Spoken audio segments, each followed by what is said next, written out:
Good afternoon. My name is Joseph Lloyd and I source cars for people on a professional basis.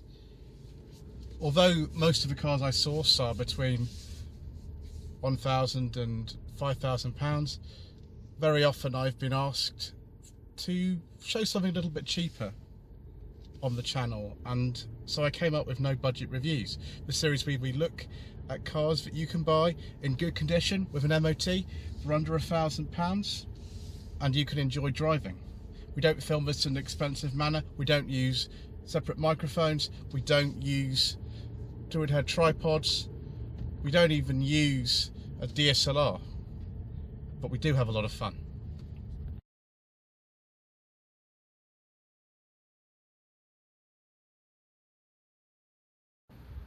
Well, here we are, viewers, in an unpronounceable place in Somerset to have a look at this delicious 2003 Rover 75 Tourer. This is a 2.5 V6 Connoisseur SE. The only other thing that would make it even more luxurious than it already is was if this was the Highline version. It's not, but it's not far off as nice as they really came. Possibly only the V8 would have been nicer than this one. Pre-facelift car. The facelift occurred, from memory, I think in February 2004, and this colour it's very nice. It's very, very nice indeed. I like the fact we've got a V6 badge on the back, viewers. Not all of these, of course, came with V6s. There were some four-cylinder engines, the V8, and of course some ones that we can't talk about on this channel, viewers, much as the Rover 75 and MG ZT forum wants me to. I'm afraid we can't talk about diesels on this channel because the Mayor of London and his friends all around the country with their ultra low emission and clean air zones say that we can't, and therefore we must not. So Mark, who owns this, has a collection of some lovely British classics. This is the newest of them, and well, it's very good. He's not had it very long. I think he might have been watching some of my videos and he's decided to pick one of these up. I've driven the V6 engined Rover 75 before, but it was a 2-litre saloon, a very early Longbridge one. This is a later one, and it's the Tourer version, which came along in 2001. The car was actually designed under B&W's ownership of Rover. If I can just get the boot open. Oh yes, of course, I have to press both buttons twice, don't I? Right, let's see if that works now. Yes! Fabulous. One of the issues I think with these is that sometimes where the actual strut kind of mount to, it can sort of start to go and things, but this one's fine. In fact, it's great. It's in really nice condition. Obviously, on No Budget Reviews, we look at cars that you can buy for under £1,000. You can buy a 75 Tourer for under £1,000, but not in this condition. Just a disclaimer there. This is more like, you know, 2,500, 3,000 these days, something like this. Have a look under the boot floor. And we've got a full-size alloy spare. Yes, viewers. We've got little hooks in here.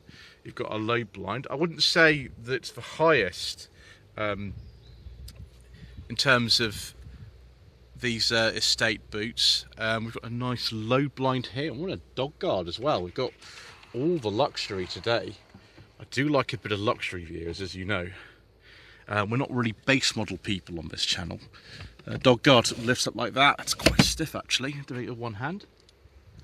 I think this is a very elegant design, actually, this car. I'll just shut the boot. Capacity's around 400 litres or so. If you fold the seats down, you can get about, I think, 1222 litres. This one's got parking sensors, which is a very, very good thing, because they're quite big cars, these, actually. But yeah, it's an elegant design, I think. In some ways, it was more elegant than the saloon. It depends what you prefer. They're obviously both elegant cars. And this one's not got any rust on it. You've got to watch these sills and things like that in particular. They have covers on them, and there could be things lurking underneath if you don't watch that. So we get in. It's very similar pockets on the back of the seats to the ones in my facelifted Rover 45 1.4 Club SE I used to have a while ago. But headroom is really good. I mean, the saloons sometimes I feel in them, same with the ZT of course, the pedals are a bit restricted, but this is no problem. And you can see as well where you can put that sort of dog guard and things up in underneath the handle. It's a bit dark actually. Try this side, that's better. Yeah, we can see here. And we have a nice armrest, viewers. I mean, I'd prefer a beige leather interior, but this will do, won't it? Nice creaky one.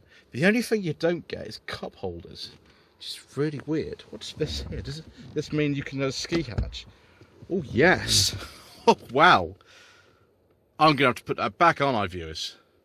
Oh.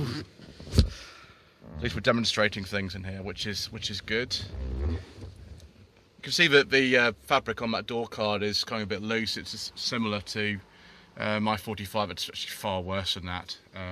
This car is in really nice condition. We've got piping, we've got wood, we've got all kinds of exciting things in here. One thing I never liked particularly in the 75s and ZTs is the switches. They just don't feel as sort of nice quality as some of the other things. The interior door handles are okay. I've heard some people criticise those, and we actually have soft touch materials on there. No door bins though, which is a bit of a pain, but we do have a little area down here for an ashtray. Obviously this is a Project Drive car.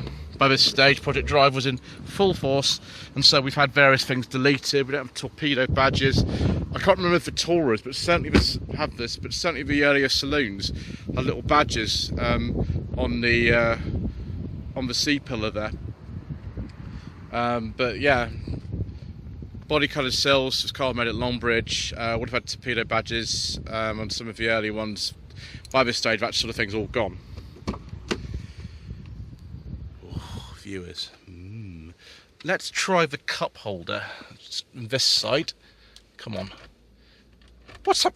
What's wrong with the cup holder? It's not on this side. You can fit another cup holder to a right-hand drive 75 or ZT. I'm gonna have to fiddle with it, aren't I, viewers? Right, let's go around the other side and see what we can do. While we're here, we can have a look at the electric memory seats. And in fact, we've got a mini R50 style key as well, although by this stage again, Project Drive, that button there doesn't have a Rover logo on it. It's been deleted. But we do still have some incredibly nice instruments here, if my camera will focus properly. Look at all this. I think the wood on this later car is a bit different from the earlier ones. We've got this interesting stereo here. Double DIN unit, tape function. Not going to turn on, I don't think I'm going to put the key in, which we'll have to do. Let's see if we can get this cup holder to work. Oh my gosh, it's actually totally broken. Sorry, Mark, I didn't do that. Got cruise control on this one, which is nice. Like cruise control, viewers, and there we go. Some buttons on the wheel for the cruise control, and for the stereo, and these stalks, which are quite nice. They do feel good. A lot of people at the time when the 75 was launched, back in late 1998, it was revealed to the press. They didn't like these kind of instruments, but this is all part of the charm of having one of these cars. And you know, the later 25s and 45s have not exactly the same, but a similar look to their instruments. Certainly my 45 V6 does, which is good. Right, I'm going to have to take a pause here whilst I put the key in and open the glove box and all kinds of exciting things like that. Okay, so we got the key in. See, that is off because I don't want any copyright. There is a CD changer. I think it will be in the boot somewhere for this one. There's also a tape deck. What tape do we have here? Barry White. Excellent. Some classic music there. So we've got this shelf. And also we've got somewhere to put my secret mission documents. Oh, loads of room for secret mission documents. And a little shelf up there for other things. And that closes nicely. Very good. I'll just get my secret mission documents out again. So we can put those in the door bin. Excellent. So conventional handbrake, door locking button is down here. So is the hazard switch, but like an MG3, that's actually similar. The hazard switch is down there on the pre-facelift ones for some reason. So what's in here? There we go. Oh, we've got cassette storage solutions as well. I'll just actually turn the ignition on one more step, and so we can have a look at the climate control. Okay, viewers, we have dual zone climate control in this car. There's the cruise control down there, heated seats. It's actually really easy to operate this because the buttons are so big and they're quite an intuitive place. Clock kind of fits the rest of the car. I don't know what's happened to that upper display. I'll have to maybe start the engine and show that. But yeah, it's interesting to see that they've actually got a nice integrated radio. I think some of the latest 75s, they just chucked whatever stereo they had left over. Electric mirror controls and this weird kind of sort of dome thing, which matches this kind of weird dome kind of up here for the interior lights, which I've always found really strange actually. Electrochromatic rear view mirror. That's me filming on my ancient Sony Xperia. And nice conventional controls for doing things like the light switches and stuff like that. It's all very civilized. So we'll start the engine and see if that display comes up with anything, or maybe it won't. I don't know. So we've got the KV6 running, which we'll have a look at in a second, but that display's not coming on. I know these are sort of sourced from BMW, these displays, and so there are problems. But I didn't realise that didn't sort of come on at all. I mean, it's good we've got no warning lights, which is the top bit, but I was expecting to see something, but maybe not today. Oh well. Let's go and have a look at the engine then. Here is the 2.5 litre KV6 engine developing around 177 horsepower. This case coupled to a 5-speed Jatco automatic gearbox. You could also get these as a manual with a Getrag 5-speed. So the access on this actually bizarrely is worse than on my 45 V6. You can see the crash structure that they had to introduce by the time that the car was launched in late 1998. I think most of the early ones went on sale in 99 though. Means that the engine's a lot more crammed. For example, doing those coil packs and spark plugs is going to be a problem. You'd have to move things out of the way, and at the back, that's going to be hard as well, isn't it?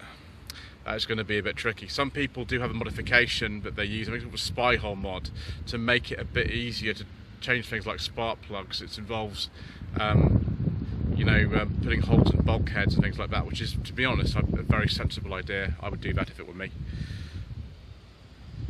These do have 3 cam belts actually, 3 cam belts, and they need to be changed about every 6 years.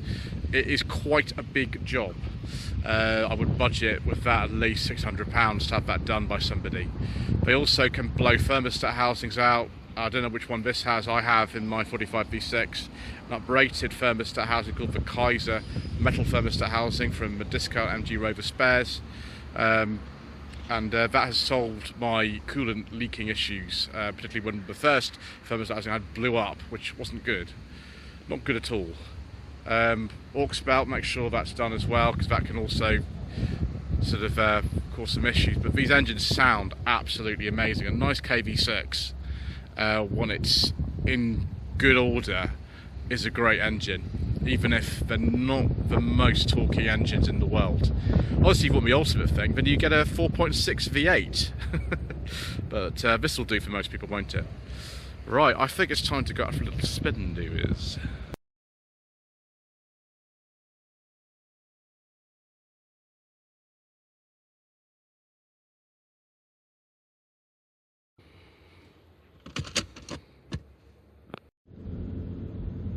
Right, viewers, because this is no budget reviews, I'm afraid the quality of filming is not very good, and that's no exception today. I've got far too much sun coming into the camera, and there's nothing I can do about it, so I just apologise in advance. That's better. So, trim levels available on a 75 Tourer were on the pre-facelift ones like this one. Classic SE, Club SE, Connoisseur and Connoisseur SE, there was also a Highline version of the Connoisseur SE that had a bit more equipment than this car does. In terms of engine options, the one in this car is the famous KV6 with 177 horsepower with this 5-speed Jatco automatic gearbox. But the range started with a 1.8 litre K-series, which has 118 horsepower. I personally think that non-turbo is a little bit too underpowered for a big heavy car like this, and I would go for the next engine up, which at the start was a 2 litre version of this engine, the V6, 148 horsepower. It's the same as in my Rover 45 V6 actually, exactly the same. In 2002, however, they basically realised that with company car tax and things like that, and a lot of 75s did end up as company cars, that the emissions of that engine weren't particularly good for the size of it, the amount of power it produced, which is absolutely true. Now, it continued in the 45 V6 till 2004, but it was replaced by a turbocharged version of the 1.8 K series, which generated 148 horsepower. And before you say it, yes, Mr. Richardson from Furious Driving has a Rover 75 from 2003 with a 1.8 turbo engine. Yes, I've seen it a couple of times now, viewers, so there's no need to remind me. That is a good option if you can keep up with the maintenance of that, which is a little bit easier than in the KV6. Although you do have to make sure that you change the cam belt regularly, as you do in one of these, and also that you make sure that if you do have problems with the head gasket, that well, some people have done, that you get that fixed properly using like a Victor Rines type head gasket or Lloyd type head gasket, because obviously the 1.8 K series normal aspiration non-turbo is really similar to the Lotus Elise engine, so you can get those and make sure that someone competent is actually going to be doing that job, because it's not particularly nice. But it can mean your car, if it's done well, can actually get more power for having a head gasket done, which is interesting.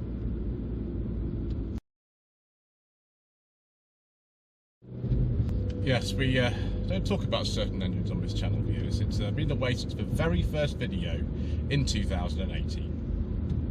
So what's this actually like to drive? Well, it is very, very comfortable. We've got the electric heated leather seats in this Connoisseur SE model, and we've got plenty of power from the engine. If you did want even more from your Rover 75, you could go for the V8 option.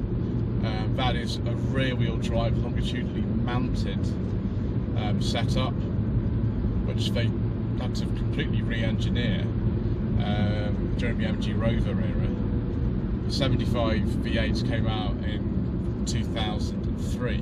There are some pre-facelift ones, but the post-facelift ones are more common, and they did make them both in saloon and tourer forms. So you do see some 75 V8 tourers. I have seen some, and they are just a work of art. Virtually all of them have the automatic gearbox. It's I think almost impossible to find a 75 V8 with a manual. That was sort of really the territory of the MG ZT260. So yeah, very soft. If you want a more engaging drive than this, just go for the ZT or ZTT, which is what the 75 Tourer equivalent was in that range. Ride is very, very compliant. Steering, it's very, very light. These sort of speeds, about 40 miles an hour, going through the sort of Somerset village, and that's what the average driver of one of these cars would want. want to have some comfort, very nice for long distance cruising. Probably not the most engaging car in Benz because it will lean quite a lot because the suspension's so soft. But you can go pretty fast. You know, this car will do 0 to 60 even with this automatic gearbox in about 9 seconds, I think. So I think it's perfectly respectable for a car like this. And you just sort of waft along. You don't have a care in the world, really. If your 75 Tourer all up together, and you can just relax and enjoy yourself, and that's really what something like this is all about. Lloyd Vehicle Consulting stickers, t-shirts and mugs are available by clicking the link to the Google form in the video description below.